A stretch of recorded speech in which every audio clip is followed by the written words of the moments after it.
Literally এটা দেখার পরে তো আমাদের গোজবাম দেওয়া শুরু হয়েছে। আশাই করিনি যে এরকম একটা জিনিস আমরা দেখতে পাবো।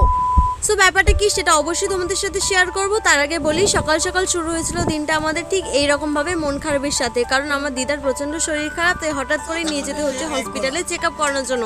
তো দিদাকে টাটা বাই বাই করে চলে এলাম বাড়ি, এবং বাড়িতে এসে বনুকে নিয়ে আবারও চলে গেলাম মন্দিরে, কারণ আমাদের এখানে হবে মা শীতলার পূজা। অবশ্য তোমরা গত ভিডিও দেখলে বুঝতেই পারবে যে আমাদের এখানে গঙ্গা পূজা উপলক্ষে মা শীতলার পূজা অলরেডি হয়ে গিয়েছে, বাট একজনের মানসিক থাকার কারণে এই পুজোটা আরেকবার হচ্ছে। তো যেই টাইমে গিয়ে পৌঁছালাম দেখলাম পুজো তো অলরেডি কমপ্লিট হয়ে গিয়েছে, এবং মাকে দেখো কত সুন্দরভাবে সাজানো হয়েছে পূজার জন্য।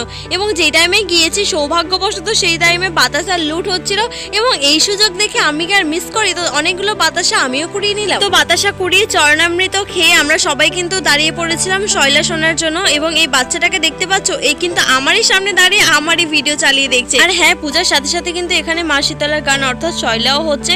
তো শৈলা ব্যাপারটা আমি ছোট থেকে জেনে এসেছি যে মা শীতলার গান কিভাবে ধরাধামে মা শীতলার নাম প্রচার হলো সেটাই এদের মাধ্যমে দেখানো যায়। আর এই যে এনাকে দেখলেন, ইনি কিন্তু মা শীতলার বেশ ধারণ করেছেন, মা শীতলার ক্যারেক্টারটা ইনি প্লে করবেন। এখনো কিন্তু আমাদের গ্রামে গঞ্জে এই ধরনের পালা অনুষ্ঠিত হয়। তোমরা কি এই পালা কোনোদিন দেখেছো? আচ্ছা, তোমরা এই অনুষ্ঠানটাকে কি নামে চেনো?